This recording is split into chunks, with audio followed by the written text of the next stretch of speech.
Hi everyone, welcome to my channel. Hope you're all doing fine. Today I'm going to be showing you some CDs which are purchased from charity shops or thrift stores as you call them in America, and they were all £1 or less. And first up it's Louie, the very best of the Kingsmen, and this was put out on the Collectables label. The only track I knew was Louie, which is by far the most raucous performance on the CD. It's a bit of a stretch even to describe the other tracks as garage rockers. It's all very polite and merely competent. Does anyone really need cover versions of Mustang Sally, Twist and Shout, Do You Love Me, Gimme Some Lovin', etc.? It's a bit like listening to an anonymous studio band of musicians doing substandard cover versions of the hits of the day. It was a bit of a disappointment actually. And next up, it's an original motion picture soundtrack for Ghost World. And a big part of the appeal of the movie is the music. I remember in particular the opening sequence where the camera pans across some apartments and you're looking in the windows to the people inside, and there's a soundtrack taken from an old Indian Bollywood film. The director, Terry Zwigoff, writes some really fascinating liner notes and explains how he went about picking the mostly calypso, blues and jazz 78s that he used on the soundtrack. I think he took as much care as, say, Martin Scorsese does when he puts the music together for his own films. It's a bit of a pity actually that Zwigoff's movie career has stalled in recent years, because based on this film I think he was a very talented writer-director. Next up it's Red Snapper and Prince Blimey, and this came out in 1996 on the Warp label, and it was their debut release. Warp at the time was specialists really in doing electronic dance music, but they bucked the trend here because their sound was built around guitar, double bass and real drums, but it was quite danceable and even funky at times. And I think if you've got an interest in modern jazz, you might be quite intrigued by some of the music on this album. Next up, Gwen McCrae and the best of Gwen McCrae, and this is on the Stateside label. And these are 1970s recordings which she made for the TK Records label.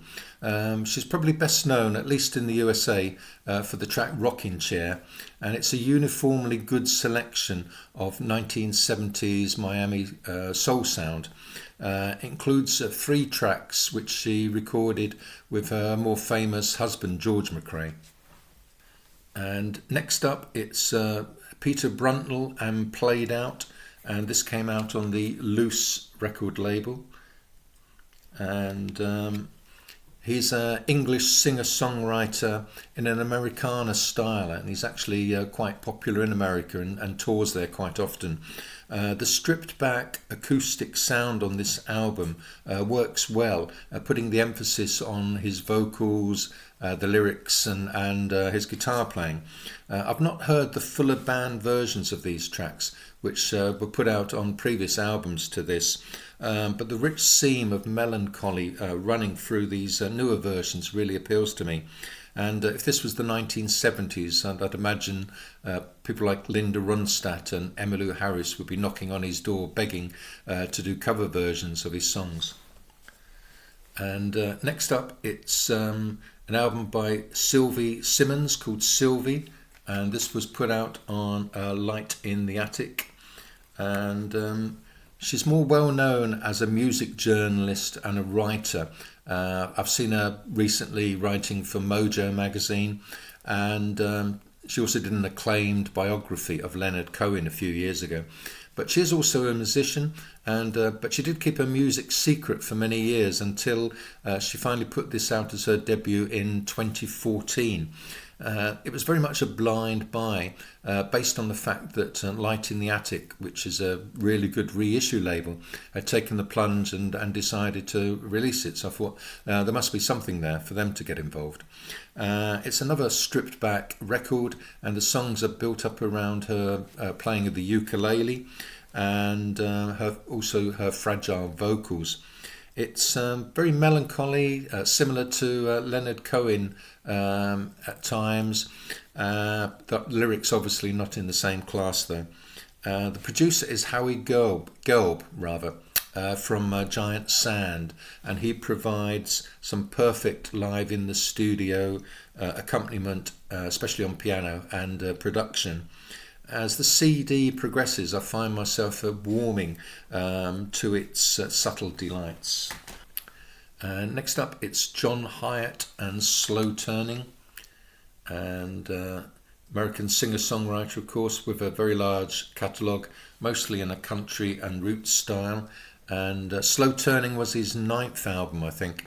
It's a strong set of songs with a country rock sound, similar at times, I think, to the British acts Rockpile and Steve Gibbons in his late 70s guys.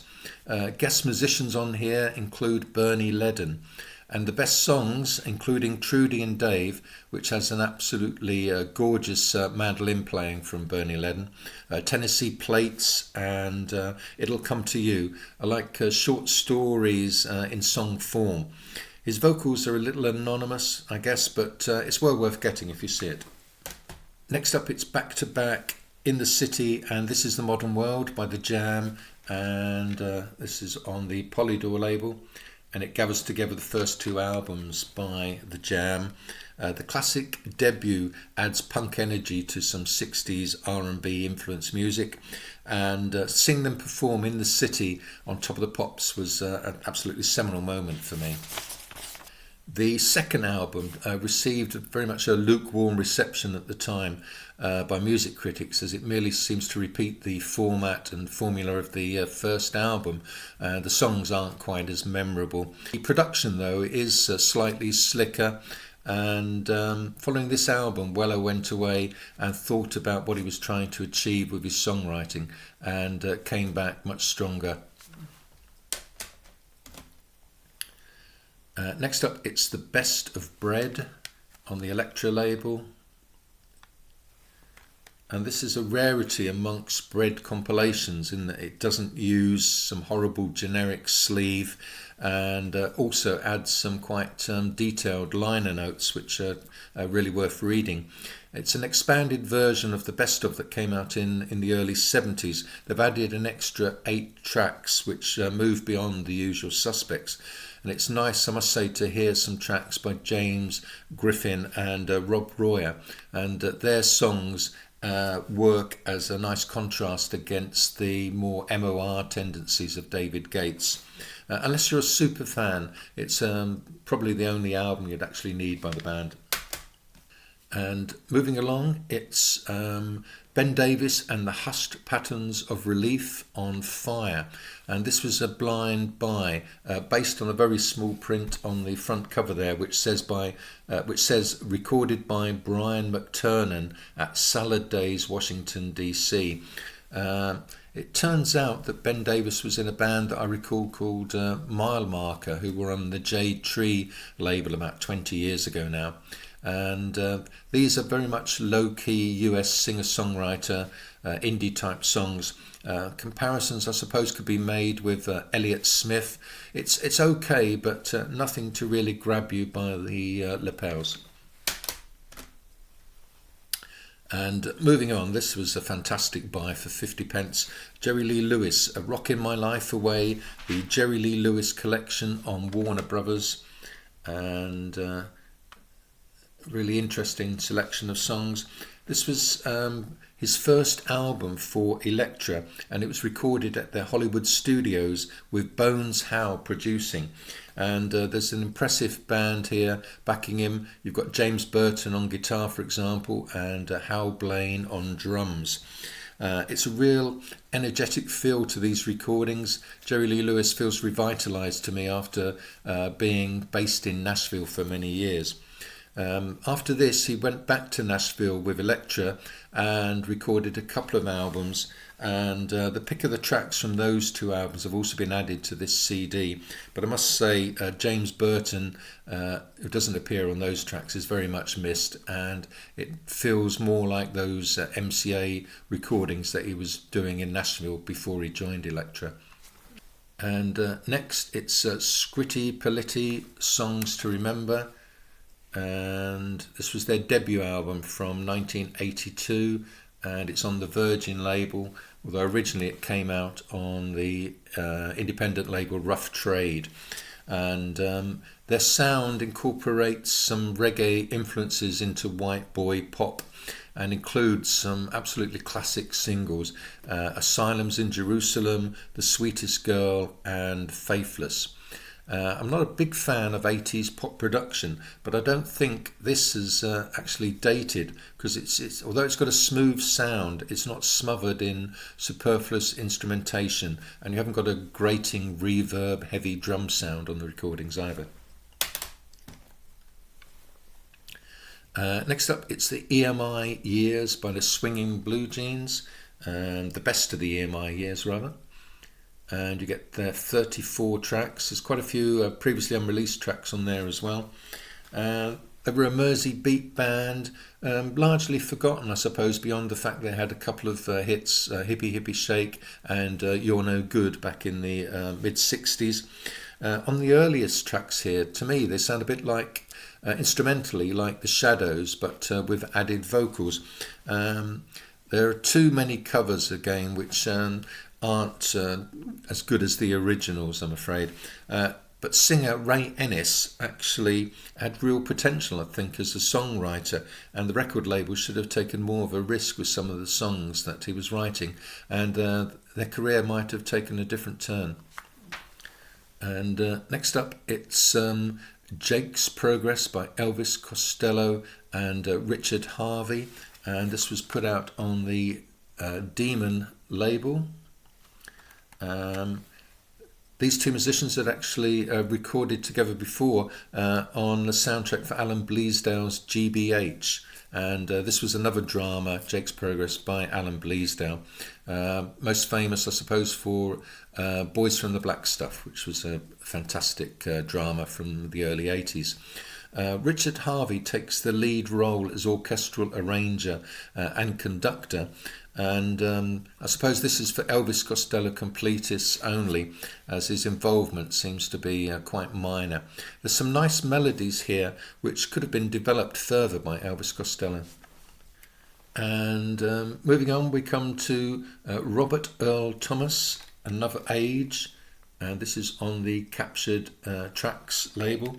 And this was another blind buy, based on the fact that it is on Captured Tracks, who've released some interesting albums over the years.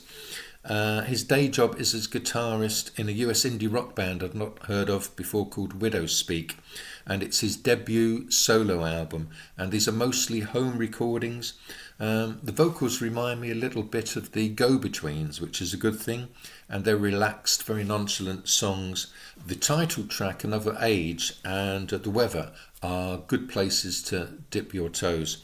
The Weather has a nice guitar motif going on, and it's a summer song which even veers towards power pop at certain points in the song. And that's it. There's the details again on the back. Okay, and that's what I've been finding recently, and I will be back again